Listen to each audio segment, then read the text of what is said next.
No, Haitian Jack was like kind of low key with his he situation. was like people low-key. even know. They just know the name, but they couldn't put a face with him. Yeah, but he was kind of low key with his shit. You know what I mean? Right.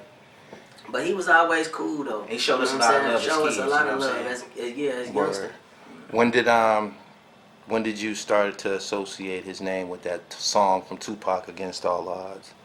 You know what? Mind me asking. When just being around, I never knew him as Haitian Jack. I didn't know nothing about the Haitian part. I just knew Jack, cool ass Jack, with the way and the 850, you know, with all the bras, you know what I'm saying? But when I heard that, I was like, damn, is he talking about? And then I was like, yeah. So I don't really know what happened or how it went down, but Jack, he always been 100 around me, you know. So I can't really speak on. Shout out to Jack too, man. We love you, man. Yep. Much respect. Yeah, come on home soon, man. Get back over here, man.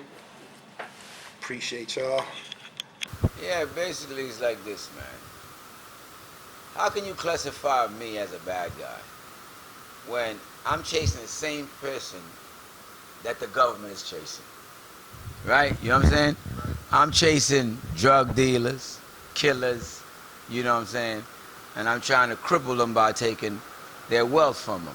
Because that's how you cripple a nigga, through the pockets. You see what I'm saying? So what I didn't understand is this. Every nigga I ever shot was a bad nigga. Okay. I shot niggas that shot pregnant women. So I thought I was gonna get a reward for shooting that nigga. You understand what I'm saying to you? And then I'm robbing drug dealers who selling drugs to your children. So how I'm a bad nigga? Right.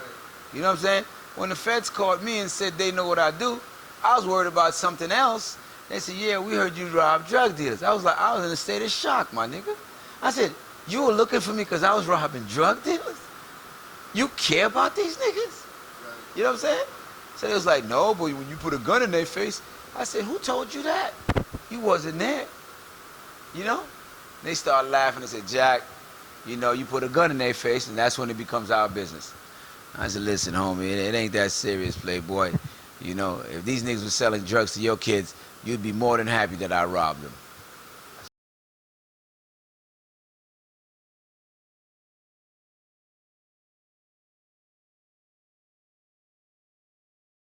Yeah, that's my family, man. That's my cousin.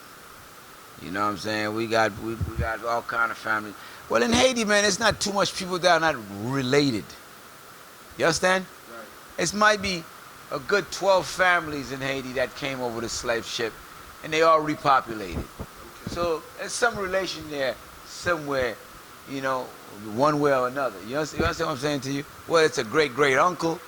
You know, I had a great-great-uncle that ran with Dessalines. I didn't even know that till I touched down in Haiti.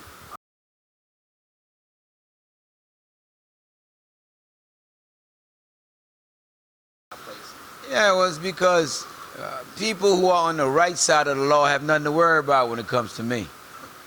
You know what I'm saying? If you're on the wrong side of the law, then you got a lot to worry about. Cause you know, it's like this, man. When you're in the drug game, there's two people that's gonna come for you, my nigga. It's the feds and me, and niggas like me. We're coming, both of us. That's a guarantee we're coming, bro. Right. What you would like to happen is I come first. Because see, if I rob you for all your drugs, and then the next day the feds kick your door in, at least you're not gonna go to prison. Right. You understand? So it might be a good thing that I got you. You might have saved you. Yeah, I might have saved you from 100 years. You understand?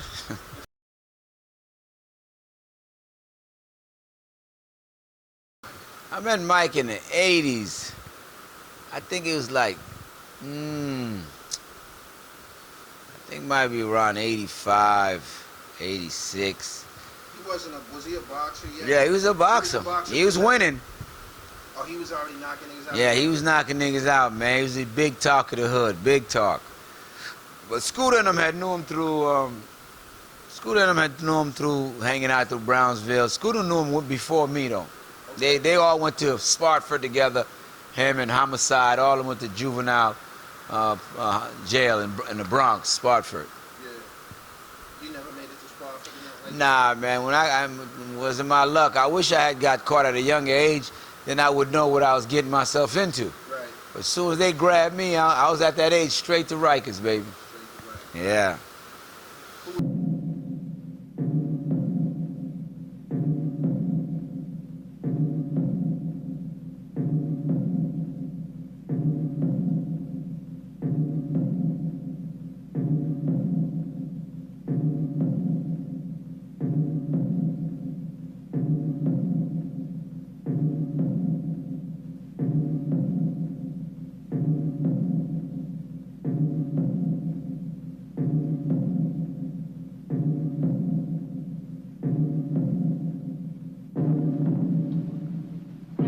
Let me see who was in there when I was in there.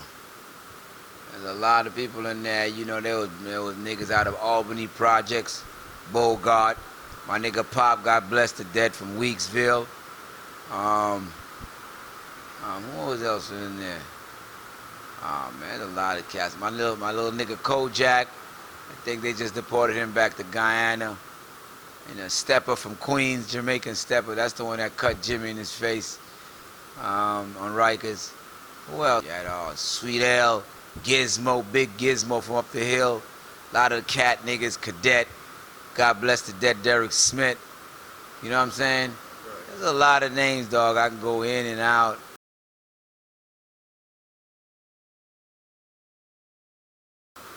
You know, that name Derek Smith, that kind of resonates with me. It seemed like I heard that name recently on the internet. Yeah, that's the dude Glaze claimed, which is my man, and that he claimed, God bless him, that was driving the day when he saw me in back of that car.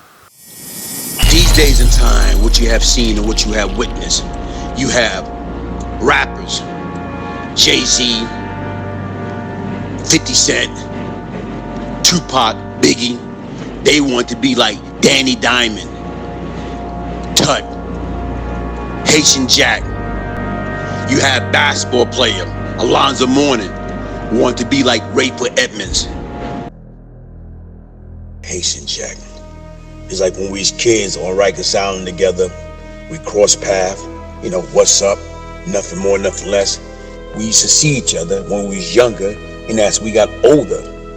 But it's like we never really crossed path. I had these guys, you know, also big hustlers in New York City, came to me, begging me to murder Haitian Jack. They wanted to pay me anything that I want to kill this motherfucker, and I never knew why.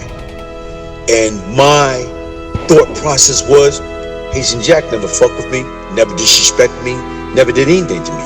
Anytime we ran to one another, it's just been mutual respect. So it's like I couldn't understand why these motherfuckers wanted me to kill him. And the bottom line is, I don't give a fuck who you are, what you are, how bad, tough you are. Anybody can be had. But when you keep going against the grain, eventually karma will go against you. So to me, I wasn't even fucking with it. And the funny part about that shit was, when I was on a run in 1988 down in Virginia Beach, Labor Day weekend, I was on a run and I ran into an old associate of mine, Derek Smith from the Cats. And when I ran into Derek, it's like we was talking. He pulled up in a Mercedes-Benz, big body, and we just was talking. I'm on a run, I'm low key, and we just talking about different people, different situation, Pappy, you know, Tut, everybody. And right now he just broke up these guys' names, and I'm like, you know what, man, I don't know what is it, but you know, like I say, these motherfuckers wanted me to kill Haitian Jack.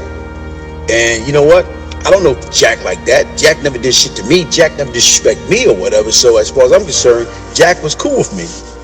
And as I'm saying this shit, the back seat of the passenger window, tinted window, went down. And lo and behold, who was sitting there smiling? Fucking Haitian Jack. Wow. Yeah, like I said, man, I don't recollect that story or that event ever happening. In your Brooklyn travels, you done been out here in the streets a minute. You named some, you know, reputable figures. Have you ever had any contact or encounters with Haitian Jack? I did a piece on him. I'm pretty sure you're aware of that. Yeah, that's something. Any encounters? I've not as far as one-on-one. Right. Or we kicking it, ba. Right. I've seen him, and I've been introduced, and I've seen him through different fractions of that from different people, from being this person, this person. But I never. I'm still a little bit, you know what I mean? Right. I'm still a generation under them. Oh, okay. I'm still a generation under them. So for me, I know who they are. That's like they fuck with my big brother, but I was still moving around, so I know who they are. They know who I am. So I gotta admit, I was a little bit naive in my approach to questioning when I was on the island with Haitian Jack. A lot of elements, a lot of key points from the whole November 30th, 1994 Quad Studio robbery. I totally left out of my, I don't want to call it an investigation, but my questioning. 1994, I was about 16 years old, and Tupac just wasn't very, very high in hip-hop and pop culture at the time. He was relevant, but he wasn't the shit. So, again, there was some elements of this whole Haitian Jack, my coverage of Haitian Jack that I just didn't explore.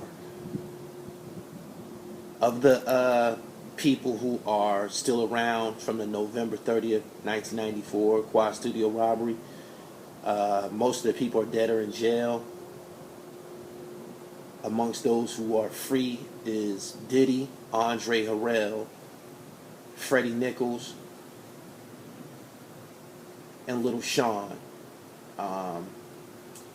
Little Shawn and his musical contributions is something that I wasn't very familiar with. Like I said, I was real young when a lot of this happened. Little Shawn was the artist that Tupac was going to work with that night of November 30th, 1994. Tupac was going to do the feature with Little Shawn. Again, Little Shawn, I didn't feel that he was relevant, that relevant in terms of my project and my line of questioning with Haitian Jack. So he was pretty much left out.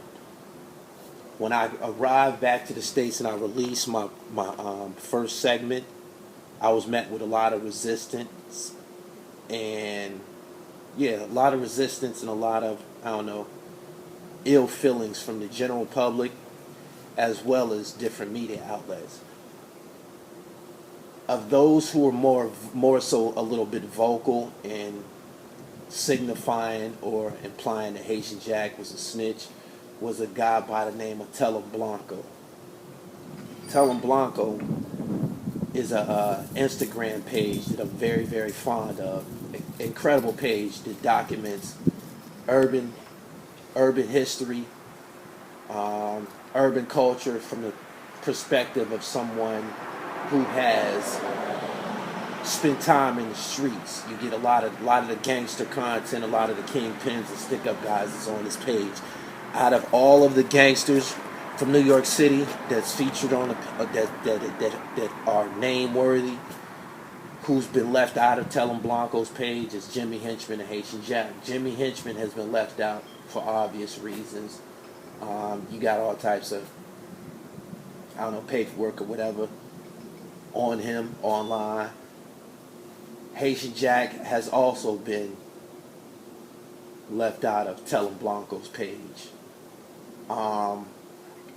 Jack wasn't totally left out of Blanco's page. Jack was actually posted up there at a point in time, and Blanco removed it. Blanco's, the way he operates his page, that he kind of like flip-flops sometimes. But again, he was one of the people who was a little bit more vocal in attacking the credibility of Haitian Jack. I felt that anybody who was attacking Haitian Jack's credibility or name was attacking me and my product. You know what I'm saying? So, me and Blanco, we had some differences online. And during the course of us having some differences, he started to post pictures and content of some of the gangsters, from some of the other gangsters from Flatbush, from Church Ave and all of that. And amongst these people were George Chang, a guy by the name of Smiles, and Little Shawn. Again, I didn't think Little Shawn had any relevance in this whole situation, but this picture here that you're looking at was posted, and I noticed that during the course of them trying to slander Jack or, you know, upstage my project, you got a picture of a guy wearing this red scarf around his neck. Now, anybody who's familiar with Haitian Jack and his dress code know that he plays these scarves and shit. I think the fact that he plays these scarves is rooted in the fact that he's Haitian, and there's some French influence over there. I recently visited Paris, and I came in contact with a lot of French-speaking Haitians, and they wear the scarf. It's an everyday garment over there. Haitian Jack told me that the red scarf has some meaning to it, and you see that this picture, this famous picture of him and Tupac, he has a red scarf on. He said that whenever you see that red scarf, he owned one that night. You know what I mean? He owned his Haitian Jack shit, believe it. You see Little Shawn wearing a red scarf around his neck in his picture. And I thought it was ironic as well as funny that these guys were signifying in regards to my project, and you got a guy dressed up like Haitian Jack. I didn't know anything of Little Shawn besides that he was a former rap artist. I wasn't familiar with his music. I was real young when he was out. So I asked Jack. I hit him up and I asked him, "Yo, man, what's up with this? What's up with Little Shawn? Like, he's from Flatbush too, and you know what's up with him? Because I see that he's a part of the smear campaign that's going on online. He's not. He hasn't said anything vocally contesting Haitian Jack, but he was a part of this. They were signifying. So I asked Jack, you know, what's up with Little Shawn? What's his twist? And this is what he said. Little Shawn is a fucking whore and a bitch. Dick sucking ass wannabe nigga. That nigga should have stayed in underneath his mother's skirt and just shut the fuck up. Fake rapper, fake wanna be gangster, fake wanna be Christian, fake wanna be gym coach. Dick sucking ass nigga.